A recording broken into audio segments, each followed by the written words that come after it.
एक तो यहाँ की जो फीसें हैं एज़ कम्पेयर टू यूनिवर्सिटी और शार्लेट यूनिवर्सिटी, वहाँ एनुअल फ़ी है तो वो भी कम है, यहाँ सेमेस्टर फी ज़्यादा है। और आपको बता दें तो यहाँ स्कॉलरशिप एक ही है और दूसरी यूनिवर्सिटी 10 से 12 स्कॉलरशिप्स हैं।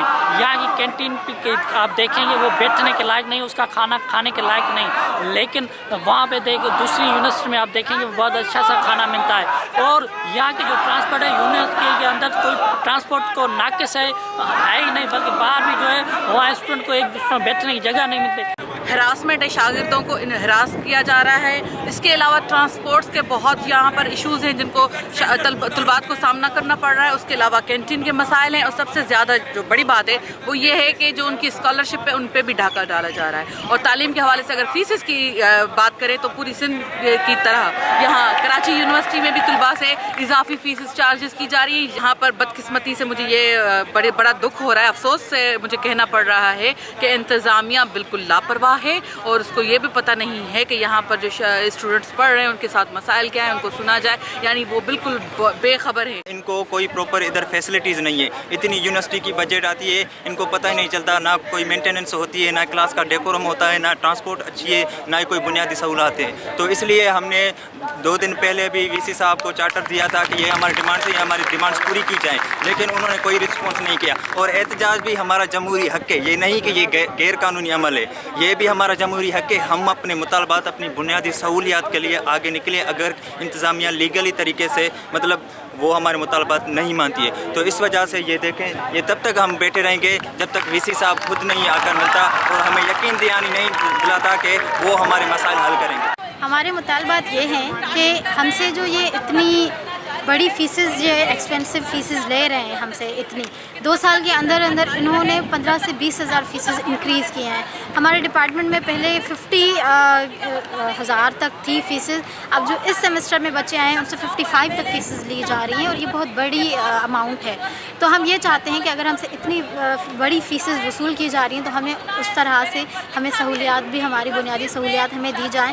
गर्ल्स हॉस्टल में वॉशरूम्स जो हैं उनके दरवाजे टूटे हुए हैं, अंदर नल नहीं है और अंदर कोई किचन की फैसिलिटी नहीं है हमें, और अंदर प्रॉपर तरीके से लाइट्स भी नहीं लगी हुई। और कराची यूनिवर्सिटी में बॉयज़ हॉस्टल है ही नहीं, हम चाहते हैं कि वो भी हमें प्रोवाइड किया जाए। आला अथॉरिटी से एक स्टूडेंट एडवाइज़र आए थे, उन्होंने सिर्फ हमारी बातें उन्होंने खुद सुनाया हमें, जो उनको बोलना था वो बोल के और चले गए। उन्होंने हमारी बातें नहीं सुनी। हम आगे करते हैं, हम अभी भी बैठे हुए हैं और हम चाहते हैं कि वीसी साहब खुद बाहर आए और हमारी बातें सुने, लेकिन वीसी साहब बाहर आने के लिए तैयार नहीं है। तो ये हमारी इंतज़ामिया है जो हम स्टूडेंट्स को सुनने के लिए तैयार ही नहीं है। फीसें इतनी हैं कि हम अफोर्ड ही नहीं कर सकते। हमारे अपने लॉ डिपार्टमेंट की बात करें तो उनकी 52,000 अभी फ़ीस है। 2 सालों में 14,000 फ़ीस बढ़ी है एक डिपार्टमेंट की। अगर आप बताएं तो 52,000, अगर दूसरी यूनिवर्सिटी की फ़ीस की बात की जाए लॉ डिपार्टमेंट की तो उनकी फ़ीस 30 से 35,000 है। और हमने कौन सा जुल्म किया है, कौन सी चीज़ें, अगर कुछ हम अपने हक़ की बात करते हैं तो हमें हिरासा किया जाता है। अभी भी हम आ रहे थे रैली में तो 2 से 3 मरतबा हमें हिरासा किया गया। और उसके बाद अगर किसी उस्ताद या टीचर को बताते हैं या कोई मसला अपना रखते हैं तो हमारे मसले सॉल्व करने के बजाय हमें टार्चर किया जाता है। कहते हैं कि आप ये ना करो, वो ना करो, आपको ऐसे निकाल देंगे, वैसे कर देंगे। अगर स्कॉलरशिप की बात करें तो स्कॉलरशिप हमें मिली नहीं है। बाकी यूनिवर्सिटीज़ में चेक डिस्ट्रीब्यूशन हो गई है, हर चीज़ हो गई है, लेकिन हमें ना स्कॉलरशिप का पता है कि कब मिलेगी। हर बार जब जाते हैं तो हमें मतलब कि ये कि टाल दिया जाता है कि हम आपको स्कॉलरशिप देंगे, आपको लग गई है आपकी स्कॉलरशिप, लेकिन कब देंगे।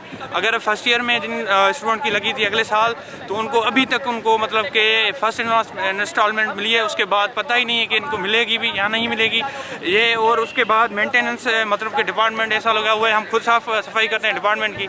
हम स्टूडेंट पढ़ने आए हैं या सफाई करने आए हैं, हम खुद सफाई करते हैं। हमें कोई शौक़ नहीं है कि हम धूपों में, गर्मियों में रोडों पे निकलें, हम अपने तालीम को छोड़ के एडमिनिस्ट्रेशन ऑफिस के आगे बैठें। ये हमारा कोई शौक़ नहीं है, ना ही हमारा कोई इंटरेस्ट मिल रहा है।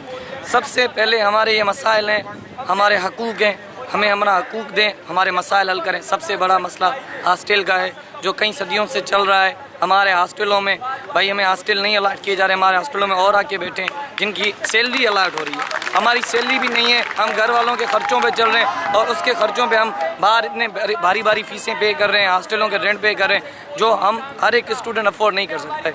उसी वजह से काफ़ी बच्चे पढ़ने भी नहीं आ रहे हैं। ये रही बात ऑनलाइन की, ऑनलाइन क्लासेस चला रहे हैं। ऑनलाइन क्लासेस कैसे चलाएं भाई? कोई तुरबत से है, कोई तुरबत के गांव बुलेदा से, कोई गड़ी खेरों से, कोई गड़ी खेरों के गांव दोदापुर से। तो यहाँ पे कैसे इंटरनेट वहाँ पे है फैसिलिटीज़? ना सिर्फ कराची के, पूरे सिंध के, पाकिस्तान के, एशिया के जहाँ भी स्टूडेंटों के साथ इज्तिमाई जुल्म हो रहा है उनके साथ इंसाफ किया जाए। स्कॉलरशिपों पे डाका, मेरिट का कत्लेआम लताड़ हो रहा है, ये सारे हमें नामंजूर हैं और इसके खिलाफ हम आज नहीं हमेशा निकलते आए रहे हैं और निकलते रहेंगे भी।